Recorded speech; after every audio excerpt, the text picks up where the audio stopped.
This is Jonathan Tiersten from Sleepaway Camp and the Perfect House, and I'm here with Groovey.TV, the grooviest TV I know.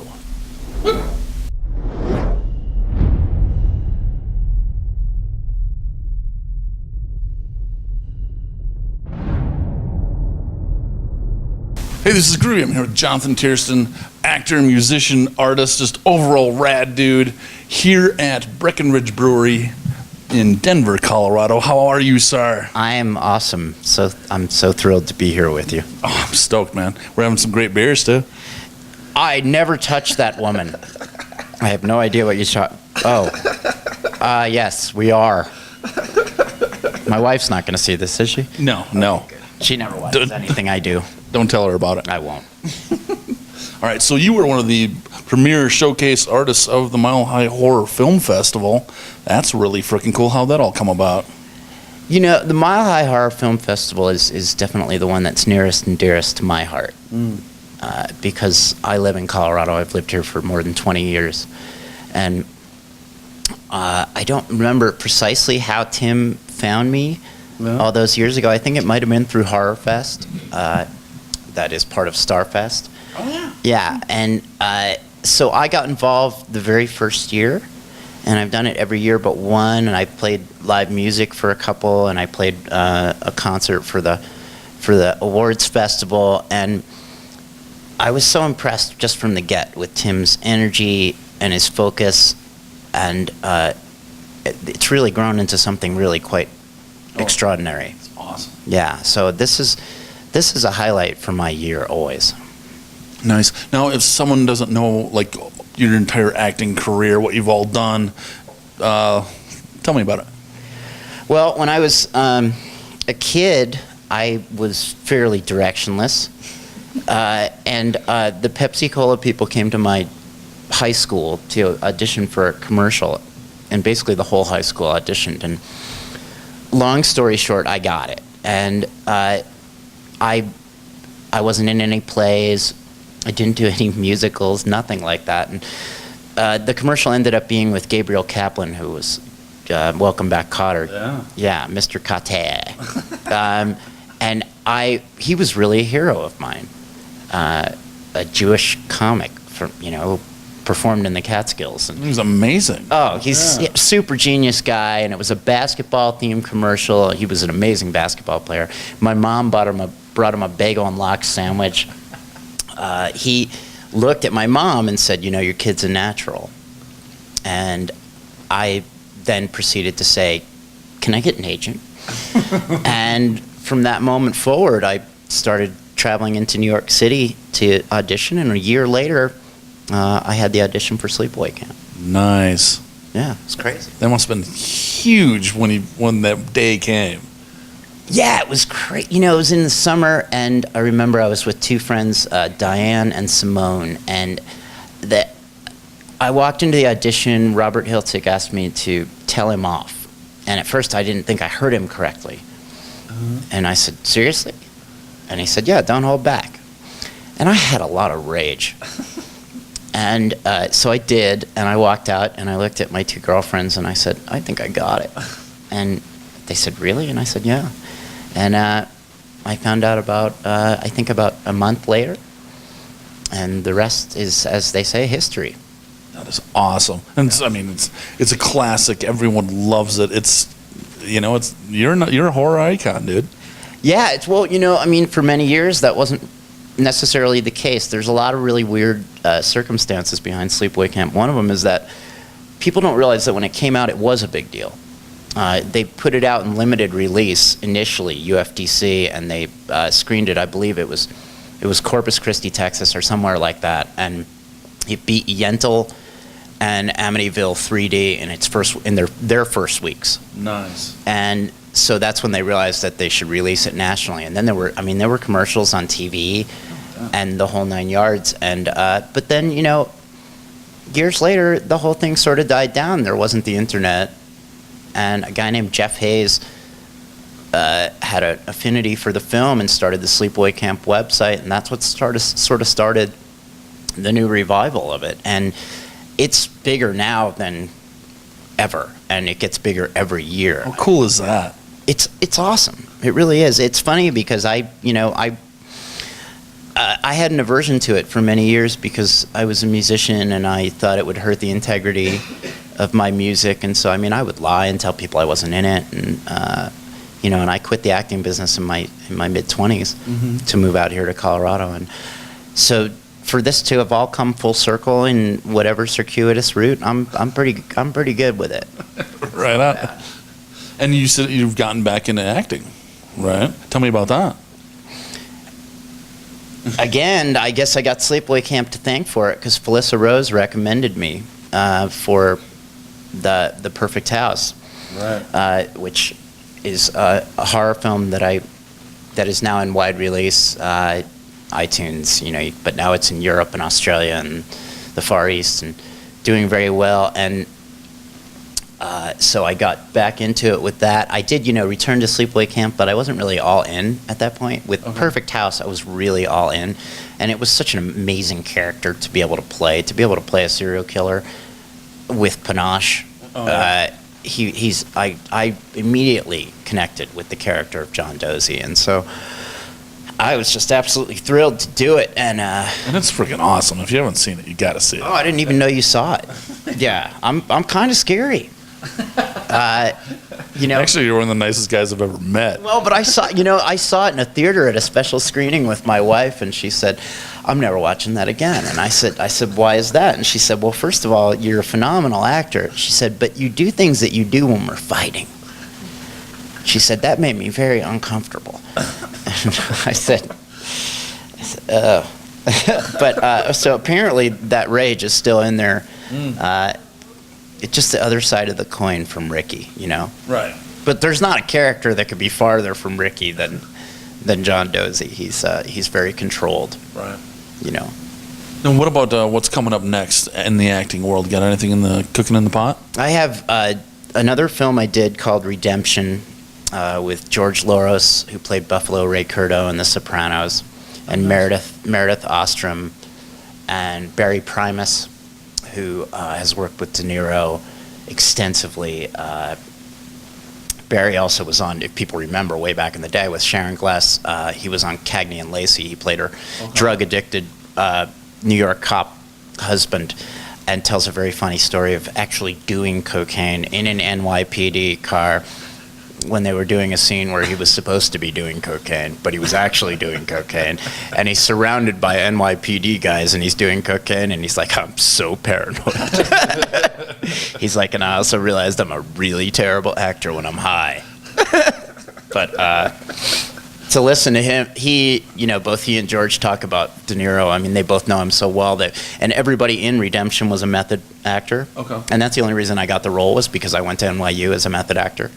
So that was really just awesome. And then I've been working on, I have a couple other things in the pipeline, but I've been working on getting on the other side as a producer. I've been talking with Brian Whitten, who produced The Wedding Singer, and more recently Chernobyl Diaries with Oren Peli. So good. Yeah, they're like Oren and Brian are best friends, and I've been trying to convince Oren to come to Mile High, but his schedule is so crazy. So I've been talking with him about getting together to produce some projects. Whether I act in them or not, we really don't know. It's not really a high priority for him. And then more recently, just this week, I was talking with Tom Vandell at Radar Pictures, and they just did the new Riddick movie. Right. And same thing, to become more on the producing side. It's not that I don't want to act. I do, but I am a good facilitator. I'm good at bringing people together and finding their strengths, and so that is, I think, a natural progression for me. And the cachet of, Sleepaway Camp doesn't hurt. Right. A lot of these guys grew up watching it, and so they to them, I'm still, it's funny because I just think I'm that guy, but they think I'm iconic. So you're pretty iconic. Yes. So before we move on to music, what are some of your favorite movies? I know you said you're not totally into the horror scene, but no, I'm not genre specific on the movies I like. But I can say my three favorite movies are The Godfather, Apocalypse Now, and The Exorcist. and Can't you know, beat those. not without going to any type of genre. And then I watched, but a good friend of mine's son has taken a course in Hitchcock, so I've been going back and watching a lot of Hitchcock movies. I watched To Catch a Thief the other day. It's just so, I mean, these movies were so good. Oh, yeah. And so, I like that. And then, with the 7-year-old son, I do a lot of, watch a lot of. You've seen Ice Age? Monsters Inc. I have all 3 Ice Ages. In fact, my son said to me today, he said, "Daddy, we have all 3 Ice Age movies. How cool is that?" I said, I didn't want to tell him there was 4, because then I'd have to buy another one. But there's some amazing stuff coming out on the animated side of things. In fact, I think some of those are some of the better movies that I've seen in recent years. I mean, The Incredibles is incredible. Oh, yeah. And some of these movies are they're so mind-bogglingly good, and they're they capture that sort of Bugs Bunny essence of it's for kids, but it's also for adults. Yeah. And the whatever particular philosophy the producer or director has, they'll slip it in there. Yeah, for sure. Yeah. Well, it's and any time that you slam Ayn Rand, I'm good. That's a rule I can live by. Me as well, actually. Okay, so you've got just tons and tons of stuff going on in your music career. You've been going for a while. He's an amazing player. You got to see him play. But what are you working on? Well, the most recent thing I did is a cover of the old Mickey and Sylvia song "Love Is Strange" for the new Plan 9 movie, which is a remake of Ed Wood's Plan 9 from Outer Space. It stars Brian Krause from Charmed. Oh, nice. And that was just a thrill. I couldn't believe when they asked me, because it's such an iconic song. Speaking of iconic, and so I was thrilled to do that. I was doing a lot of stuff with my band 10 Tears, and with the acting stuff and everything else that's going on, and raising a son, it just became too hard to sort of do the regular circuit of playing. So I played a lot more solo acoustic. I'm going to play this month in New Orleans at the Cafe Istanbul. Nice. Yeah, and so what I want to do is I want to get a sort of more regular touring schedule, whether it's with a band or whether it's just by myself. And I do miss playing out, but I'm also having a lot of fun writing and recording at home. So, I try not to sweat it too bad. Sure. It's the right things will come. They just seem to. I consider myself a very lucky person. Me as well. Yeah, it's just nuts. It's really nuts. So to combine the 2 careers, are you going to play some music at Mile High Horror Film Festival? Well, I hadn't talked to them about that yet. I might. They have a music thing that goes with it, and I have been involved in it before. I don't know specifically what's going to happen this year. Tim has so much on his plate that I try and not pressure him too much, Right. but I would love to, obviously. That'd be amazing. Yeah, I love to play, love to sing. I always say, acting is something that I'm deeply passionate about, but a musician is who I am. Right on. That makes perfect sense. And speaking of which, we're going to go to a song that you're going to be playing here in a second. So let's sign off. This is Groovy, Jonathan Tiersten, Sleepaway Camp, and musician, artist, just an amazing rad dude. And have some beers, listen to him play a song. You know what song you're playing yet? I think I'm going to actually do a cover. So He's going to do a cover. yeah, I'm going to do a song by U2, I think. So Nice. All right, here we go.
We get to carry each other and carry each other. So whoa.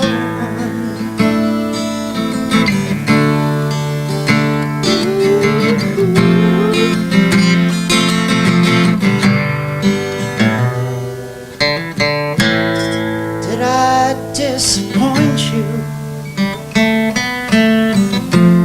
Leave a bad taste in your mouth? Did you come here to play Jesus? You want me to go without? Well, it's too late tonight to drag the past out into the light. One, but we're not the same. We get to